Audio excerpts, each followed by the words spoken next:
Oke teman-teman, kembali lagi di channel Handi Farhan Awasi. Ada satu hal yang menarik dari pidato Kang Deddy kali ini.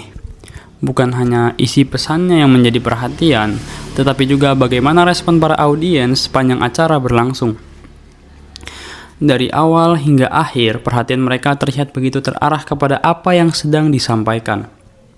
Ketika seorang pembicara mampu membuat audiens tetap bertahan, mendengarkan, dan mengikuti alur pembicaraan sampai selesai, tentu ada sesuatu yang membuat pesan tersebut terasa relevan bagi mereka. Kang Deddy tidak hanya berbicara mengenai persoalan pemerintah secara formal, tetapi juga membawa pembicaraan kepada kehidupan sehari-hari yang relate dengan masyarakat. Di sini saya akan menampilkan pidato dari Kang Deddy, jadi teman-teman mohon disimak baik-baik. Belanda menjajah Indonesia 350 tahun. Gunung masih utuh, samudra masih terbentang luas, sungai-sungai jernih. Dia meninggalkan perkebunan yang terhampar, bangunan-bangunan yang indah, gedung-gedung yang kokoh, jalan-jalan yang kuat, jembatan kereta api yang kokoh. Indonesia merdeka 80 tahun. Gunung-gunung, sungai keruh, hutan menggunung, bangunan-bangunan hampir tidak ada yang berkualitas, jalan-jalan mudah rusak, jembatan mudah roboh. Pertanyaannya adalah siapa yang menjajah itu? Kata Bah Jaja itu, "Hei Dedi, lamun hayang menang perah kudu perih, tapi lain ada hari cengek, begitu digegel terus lada lain. Engke hiji waktu maneh bakal dipikar resepku awewe nu jumlah naloba." Saya baru tahu ternyata baru sekarang usianya setelah umurnya 50 tahun. Aku memang ditinggalkan oleh satu wanita tapi dikejar oleh ribuan wanita.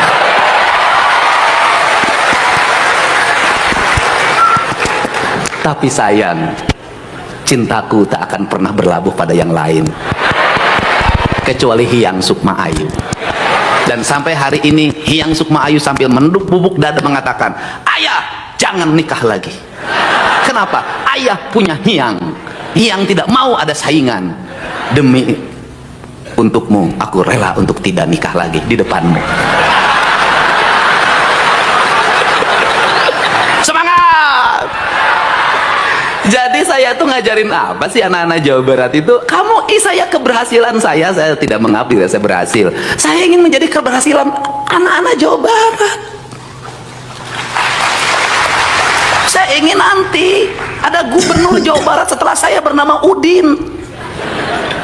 Saya ingin ada gubernur yang terlahir dari pemulung, ada gubernur yang terlahir dari buruh tani, saya gubernur yang terlahir dari tentara pangkatnya prajurit kepala palang 3, daftar akademi angkatan darat akmil lulus. Kenapa tidak lulus? Berat badannya 47 kg, kurus. Ibu saya atau gimana atau harus jadi tentara. Kata ibu saya, kata bapak, kamu satu-satunya anak bapak yang ke-9 tidak ada penerus yang jadi tentara. Makan pepaya, dahar. Pisang, makan. Teman saya ngasih obat namanya Harsen. Biar makannya gede, badannya gede, kamu bisa jadi tentara, kan kamu jadi backing saya nanti. Kata teman saya, aduh alhamdulillah saya minum pil Harsen, boro-boro naik badan, pipi gede.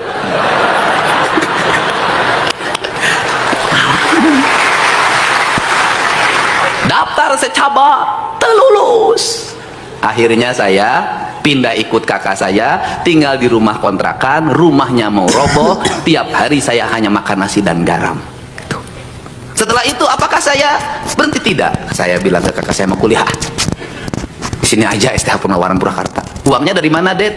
Ya udahlah kuliah aja, nanti juga ada rezekinya. Saya ikut kuliah kelas karyawan. Muridnya hanya 30, semua pegawai yang sekarolot. Kemudian saya nggak habis akal, saya dimodali oleh teman saya. Saya dimodali oleh teman saya namanya Galih, ingat saja sekarang pegawai Pemda Purwakarta. Jadi anak buah saya ketika jadi bupati, saya dikasih uang waktu itu 1 juta. Kemudian saya buka kantin, jualan bala-bala. Di sekolah jualan gehu, lemper. Tiap hari begini, nungguin anak-anak Semea Purnawarman jajan. Habis itu saya punya kontrakan sendiri. Itu saya ingat betul. Saya punya teman namanya Komaruzzaman, pegawai pengadilan agama Purwakarta. Mudah-mudahan Pak Komar masih sehat. Jarak dari rumah kontrakan saya ke sekolah itu 5 km. Saya ngakalin diri untuk gratis. Ketika pulang, berangkat saya jalan kaki, pulangnya apa? Saya lapar nih, tapi gimana uang saya biar gratis nih, biar awet? Saya ikut sama temenin Pak Komar jalan, Pak Komar juga. Nah, hanya untuk apa? Karena setiap pulang dengan Pak Komar, saya pasti diajak makan nasi goreng. Gratis. Jadi, buat anak-anakku, tidak ada alasan bahwa Anda miskin, Anda tertinggal. Tidak ada alasan. Apa yang terjadi di abad hari ini? Sudah miskin, kemudian memproklamirkan kemiskinannya. Lemah. Harusnya apa? Sembunyikan kemiskinannya. Anda kerja keras. Kenapa? Apa yang hilang dalam tradisi pendidikan kita hari ini? Pinter-pinter kalau otaknya, tapi lemah fisiknya, lemah mentalnya, kerja kerasnya lemah. Hidup dengan keluhan, berkeluh kesah di media sosial. Terus kalau Anda berkeluh kesah di media sosial, emang orang simpati pada Anda? Tidak. Kerja keras. Kita ngomong guru, apakah guru sekarang menderita? Menurut saya tidak lebih menderita dibanding guru zaman dulu. Ngomong kelas, wow, saya kelas 1 SD, muridnya 60. Gurunya pakai kapur. Guru di mejanya disimpan itu pangebung. Di sekolah digampar, geplak. Pulang ke rumah, kunaon saya dicabok ku guru. Tadi maledog sekolah pakai batu, gaplok deui. Punten ya, mohon maaf, kita memang hari ini sudah harus mengikuti ratifikasi perjanjian perlindungan anak. Tetapi anak waktu itu lahir anak kokoh. Hari ini anak lebih galak tibatan gurunya. Anak lebih galak tibatan bapaknya. Anak-anak hari ini tumbuh lemah. Ibunya di sawah hitam melegam, jadi kuli ngaramet. Anaknya gaya-gayaan. Mohon maaf, ditambah lagi dapat bansos. Kita harus malu pada apa? Pada status diri kita yang seharusnya berdiri paling tegak untuk menegakkan sang saka merah putih, membangun rasa adil pada seluruh rakyat. Yakinlah bahwa seluruh rakyat akan mencintai bangsanya, akan mengorbankan jiwa raga demi bangsanya, akan memiliki patriotik dan nasionalisme yang tinggi. Manakala para pemimpin dan pejabatnya memperlihatkan sikap tauladan di mata mereka, mau datang ketika mereka sakit, mau mengobati mereka ketika kesusahan, mau berdiri paling depan ketika mereka mengalami penindasan. Inilah cara kita untuk bersama rakyat, berdiri sama tinggi, duduk sama rendah, menghormati sang saka merah. Dan kami juga menyampaikan permohonan maaf pada saat ini kita berada di luar arena tenda VIP, karena tenda VIP hari ini diisi oleh para petani, nelayan, ojol, grab, termasuk kuli bangunan yang bekerja bersusah payah ingin menyelesaikan target pembangunan di seluruh provinsi Jawa Barat dan pembangunan halaman gedung sate yang saya beri nama Pasanggrahan Pancarasa.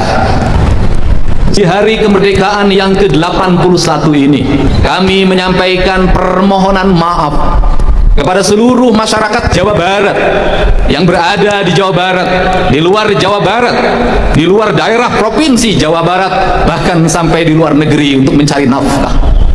Kami menyampaikan permohonan maaf.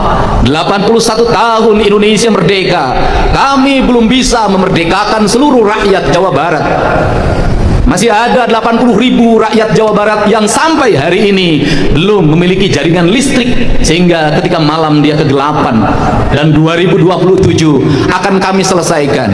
Seluruh ironi itu harus kita selesaikan secara bersama dengan upaya melakukan penataan dalam sistem keuangan pemerintah Provinsi Jawa Barat untuk terarah pada aspek yang menjadi kebutuhan dasar warga. Bagaimana Jawa Barat harus dilindungi rakyatnya dari gangguan kesehatan, Tidak boleh lagi ada rakyat Jawa Barat yang masuk ke rumah sakit, pulangnya berhutang karena ketidakmampuan keuangan. Tidak boleh lagi ada rakyat Jawa Barat yang terhimpit karena kemiskinannya, meninggal tanpa perawatan dari dokter dan para medis. Tidak boleh ada rakyat Jawa Barat yang terlahir kemudian sesar dan akhirnya KTP-nya ditahan oleh rumah sakit karena ketidakmampuan pembiayaan. Seluruhnya akan kita wujudkan secara bersama dengan kerja secara bersama antara pemerintah Provinsi Jawa Barat, jajaran DPRD Provinsi Jawa Barat, seluruh instansi vertikal, baik Kejaksaan Tinggi, Kepolisian Daerah Provinsi Jawa Barat, Kodam 3 Siliwangi, Pengadilan Tinggi, Pengadilan Agama, Kantor Wilayah, Kementerian Agama, semuanya harus bahu membahu. Instansi kita ada instansi daerah, ada instansi vertikal, tetapi tujuan kita adalah satu: mewujudkan masyarakat Indonesia yang merdeka, berdaulat, adil dan makmur. Negara merdeka, tidak ada lagi kalimat kaum caca. Negara merdeka, tidak ada lagi kalimat kaum menak. Negara merdeka, tidak lagi orang berpangkat. Semuanya merdeka, berhak mendapatkan yang terbaik, berhak meraih kedudukan yang terbaik. Ini contoh yang harus segera dikoreksi. Anggota DPRD mengikuti perjalanan dinas keluar kota, keluar provinsi, tujuannya selain kunjungan kan ada benefit yang bisa dibawa pulang. Kita kalau jujur begitu. Hari ini benefit itu tipis, tapi tipis pun harus dijalankan. Inefisiensinya di mana, Pak Direktur? Yang harus ini segera dikerjakan dengan pemerintah adalah satu anggota DPR berangkat yang mendampinginya 7 orang. Sudah habis 7 tiket pesawat, 7 tiket kereta api, 7 kamar hotel. Dapatnya 500.000. Take-home pay-nya itu. Bagaimana ini? KDPR itu beranggapan kok kita tidak setara dengan DPR RI misalnya. Provinsi Kabupaten. DPR RI itu jelas. Nah, sehingga di DPR RI ketika menjadi anggota DPR nggak usah lagi berpikir fokir, saya ngalamin. Nggak usah lagi berpikir aspirasi, ngalamin. Karena dari aspek yang kita terima tiap bulan saja sudah cukup. Nah, anggota DPRD provinsi dan kabupaten biaya politiknya sama dengan DPR RI. Tetapi ketika masuk itu kedudukan keuangannya menjadi jauh berbeda. Karena jauh berbeda, nyarinya itu harus dari perjalanan dinas. Tapi inefisiensi sehingga anggaran DPRD provinsi itu gede banget, tapi masuk ke kantong DPRD-nya kecil banget. Itu kan cerita klasiknya begini. Untuk itu, forum ini saya minta ke Pak Direktur Pencegahan di KPK segera dirumuskan agar kedudukan keuangan ini menjadi setara. Untuk apa? Maka akan ada penurunan anggaran DPR. Sudah turun anggarannya, take-home pay-nya menjadi besar, sehingga uangnya ini akan bermanfaat untuk percepatan pembangunan. Dibanding seperti sekarang, jadi bolak-balik cerita bahwa tidak boleh meminta fokir dalam bentuk arah yang bersifat kepentingan individual. Iya, di forum KPK, di pembahasan tetap ada. Nah, kan dilemanya adalah, kita jujur aja, dilema kepala daerah, diikutin nanti ikut celaka, nggak diikutin regulasi pemerintah macet. Kan ini harus diomongin terbuka, nggak boleh lagi kita pura-pura tidak butuh tapi butuh. Jangan pura-pura di depan orang lain baik banget, di belakang itu diajak ke belakang. Ini hal yang harus. Untuk itu saya meminta bantuan jajaran pimpinan KPK agar kedudukan keuangan DPRD itu sudahlah, daripada take-home pay-nya diputrin dulu, nyewa hotel, nyewa pesawat, langsung saja honor-honor diberikan berdasarkan rapat-rapat di DPR. Dari mulai rapat komisi, rapat badan musyawarah, rapat badan anggaran, rapat paripurna 1, 2, 3-nya, itu semua. Kalau sudah seperti ini, anggota DPRD setiap hari akan di kantor, karena kalau tidak ke kantor, tidak rapat, tidak dapat take-home pay. Selesai, Pak. Setelah itu ekonominya berputar lokal di daerah itu, tidak lari keluar. Ini kan kasihan daerah-daerah yang dapetinnya dari PBB, parkir, pajak restoran, yang kecil-kecil dikumpulin, habis itu uang restoran yang dipungut dari restoran kecil dipakai makan di restoran berbintang di kota besar. Ini harus segera dibenahin kalau negeri ini ingin baik.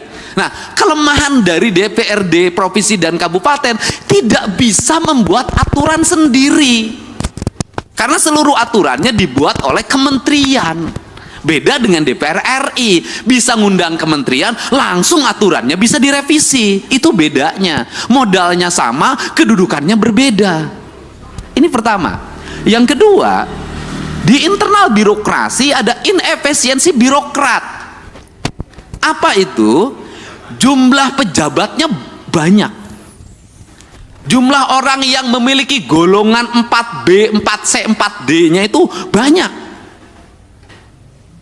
Di provinsi, orang yang sudah punya jabatan itu nggak bisa kayak di kepolisian langsung menjadi perwira diparkirkan. Dia akan gugat ke PT UN, harus punya jabatan. Karena dia harus punya jabatan, walaupun merit system itu kan administrasi, merit system itu bekerja itu kan bukan pada wilayah angka, pada wilayah eksekusi.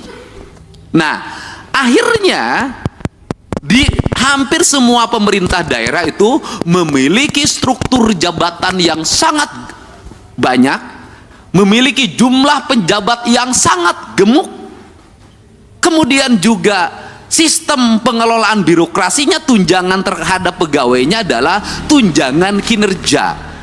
Ini inefisiensi keuangan yang sangat luar biasa. Itu terambil dana untuk pembangunan, untuk itu sangat besar, hampir 60%. Dan yang paling utama adalah hari ini kita harus tahu semua orang bahagia lewat apa? Laporan administratif yang bersifat digital. Akhirnya tukin-tukin itu hanya ditukerin dengan foto, dengan video.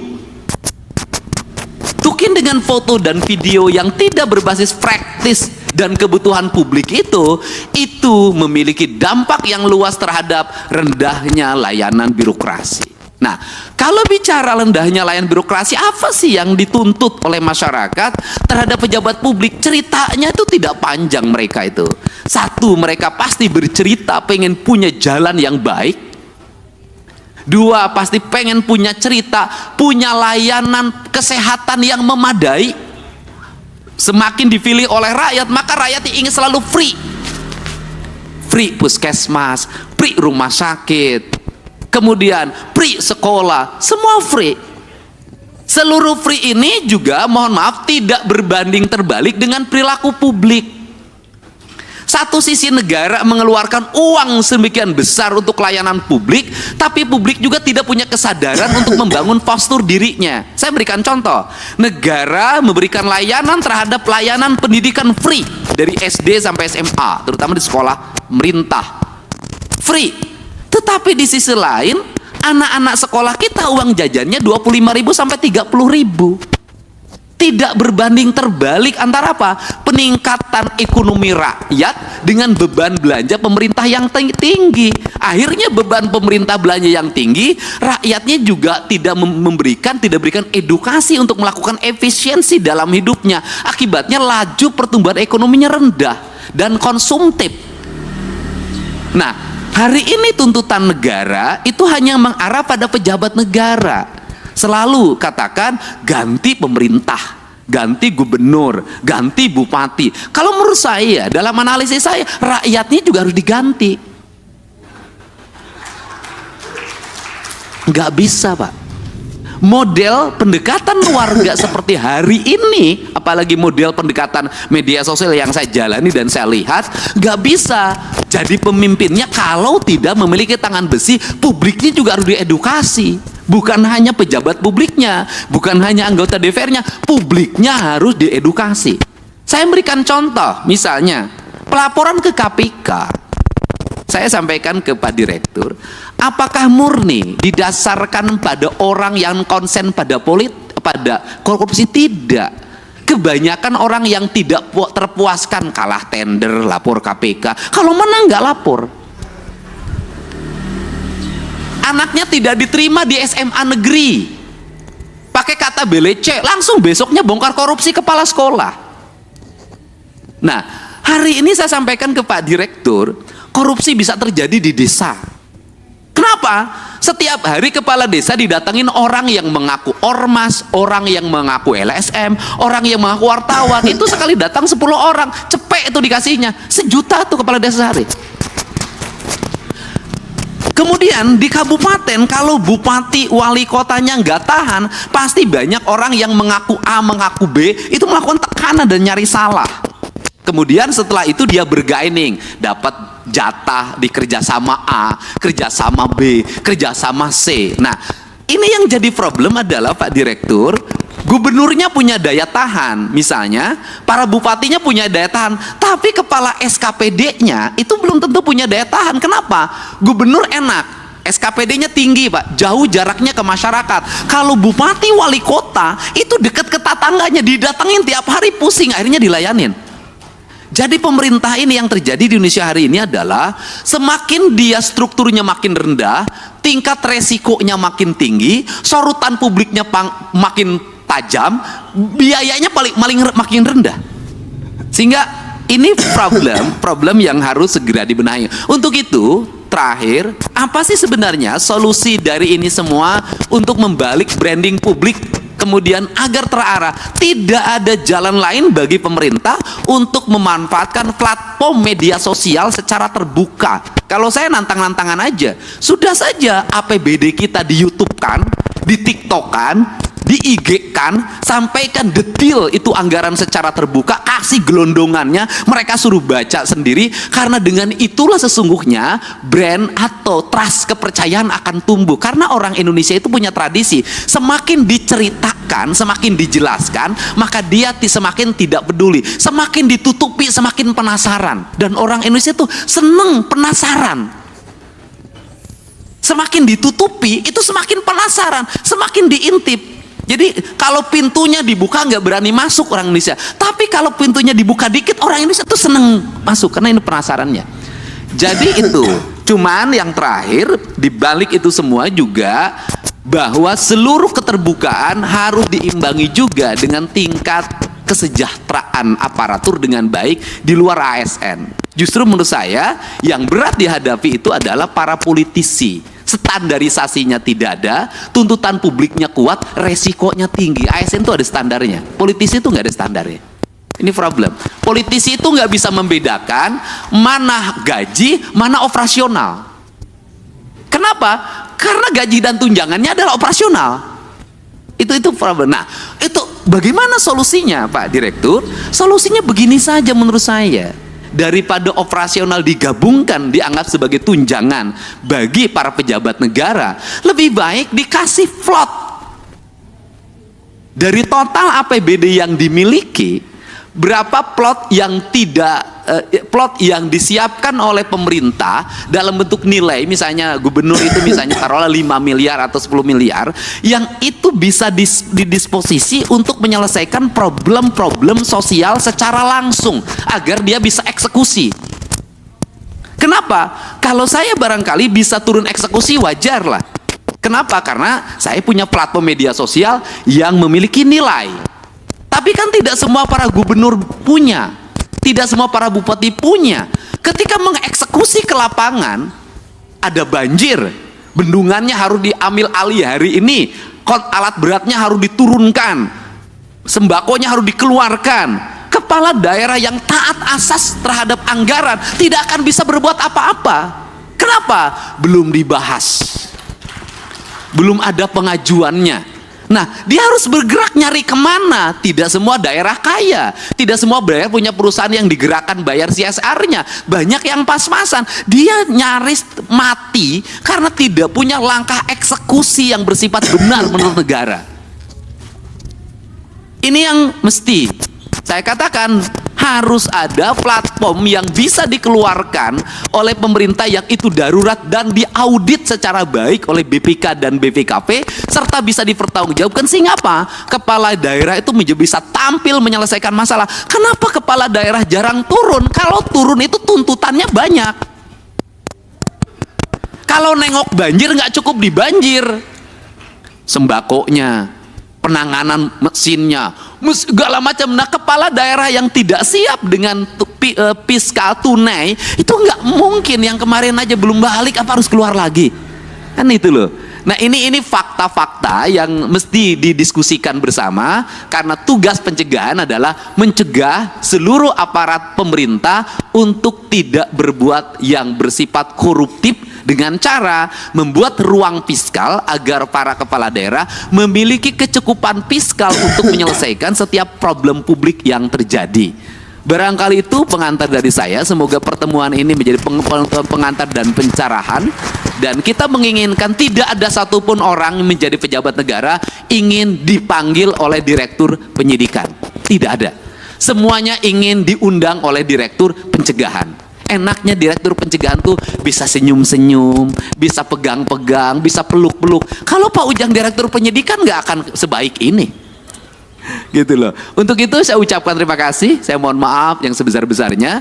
Mudah-mudahan platform media sosial kita sekali lagi bisa dimanfaatkan untuk menampilkan seluruh anggaran publik kita secara baik, dan rakyat bisa mengakses dan membacanya detail anggaran itu. Itulah cara transparansi. Dan yang kedua adalah seluruh belanja harus terarah bagi kepentingan belanja publik. Dan yang ketiga adalah sudah semestinya kita membicarakan bahwa aparatur harus efektif dalam melakukan pengelolaan keuangan, jumlah pegawai juga harus efektif. Dan yang terakhir Pak Direktur, hari ini tuntutan kita di daerah tuh ada yang mempusingkan, jumlah guru yang pensiun banyak, tidak semuanya masuk P3K.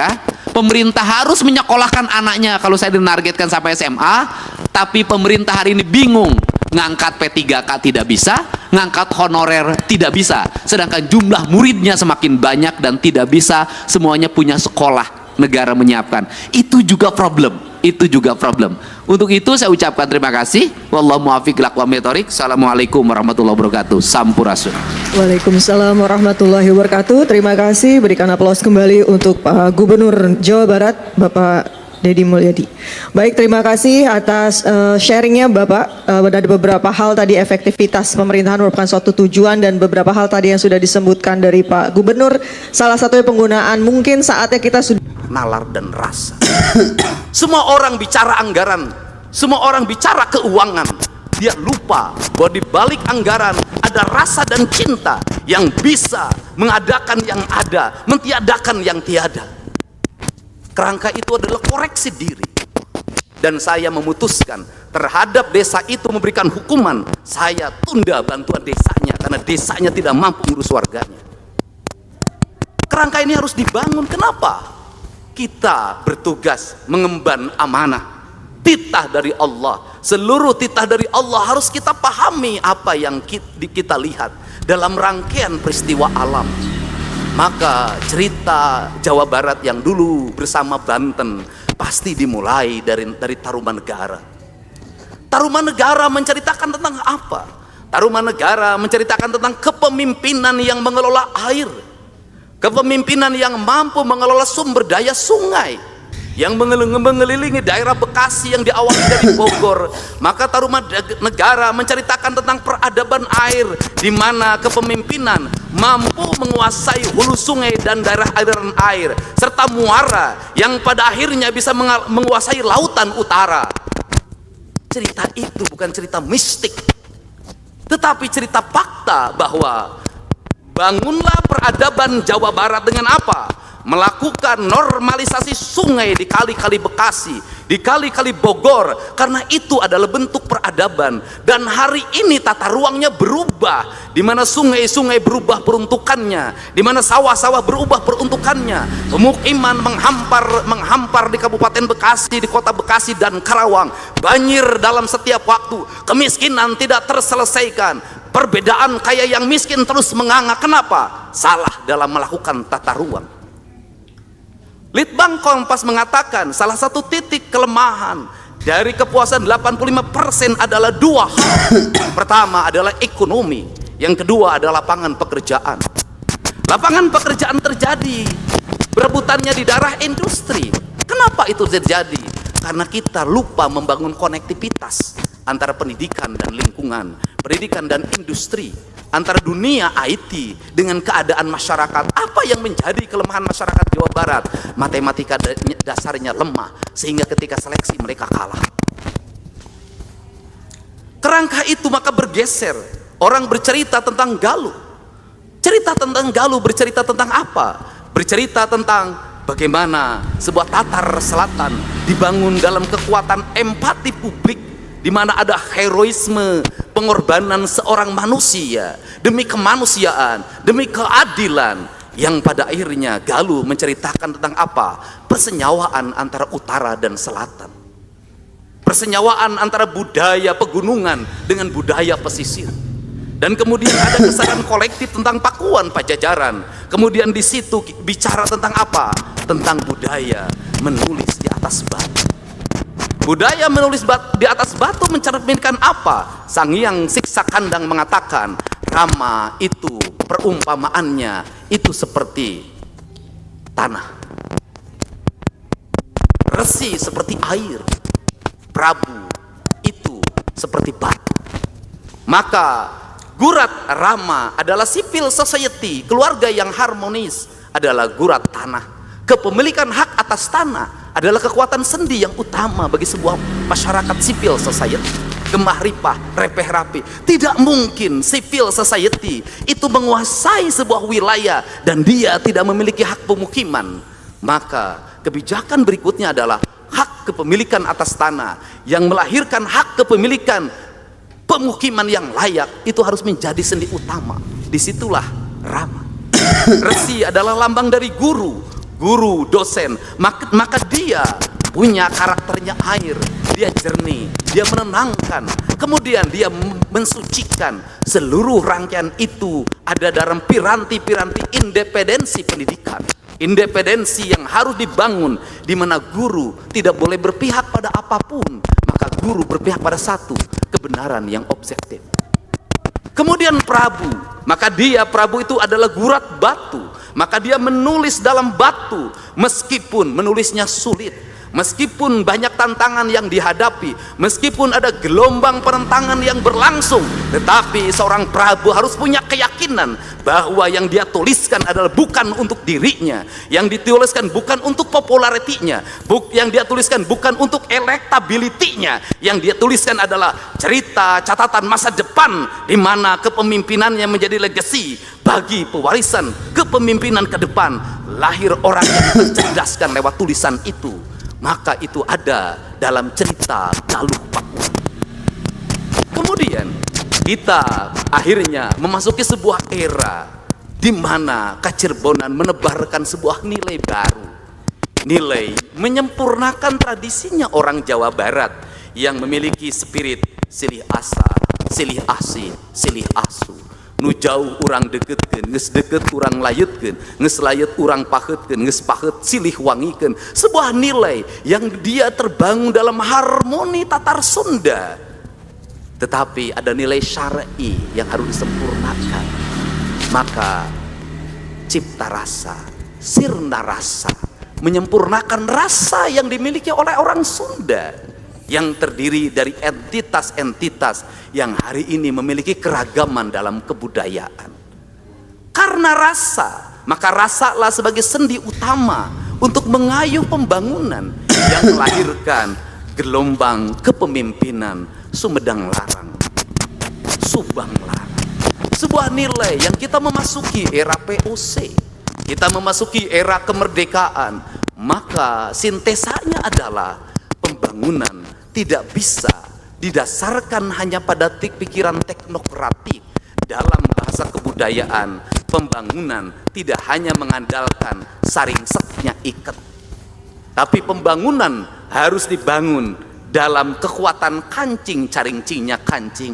Apa itu? Pembangunan bukan hanya mengandalkan intelektual cohesion, tetapi pembangunan harus dibangun dalam piranti emosional cohesion dan spiritual cohesion.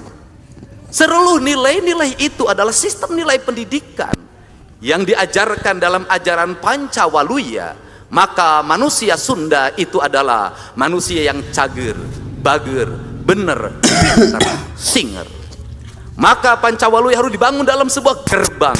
Maka hari ini pemerintah Provinsi Jawa Barat mengedepankan sebelum masuk ke Pancawaluya, maka kita harus masuk ke wilayah gerbang Pancawaluya.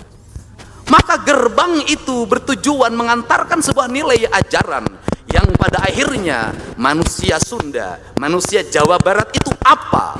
Taluhur sirungan, tahandap akaran.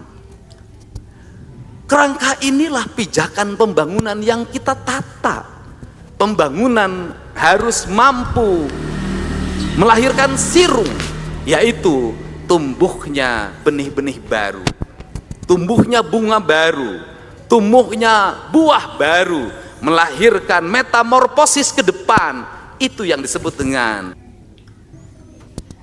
Baik teman-teman, itu dia pidato dari Kang Deddy Mulyadi. Di sini saya sudah merangkum beberapa catatan yang akan saya bacakan. Antusiasme audiens juga terlihat ketika Kang Deddy menyampaikan bagian-bagian tertentu yang menyentuh pengalaman dan persoalan yang mereka hadapi.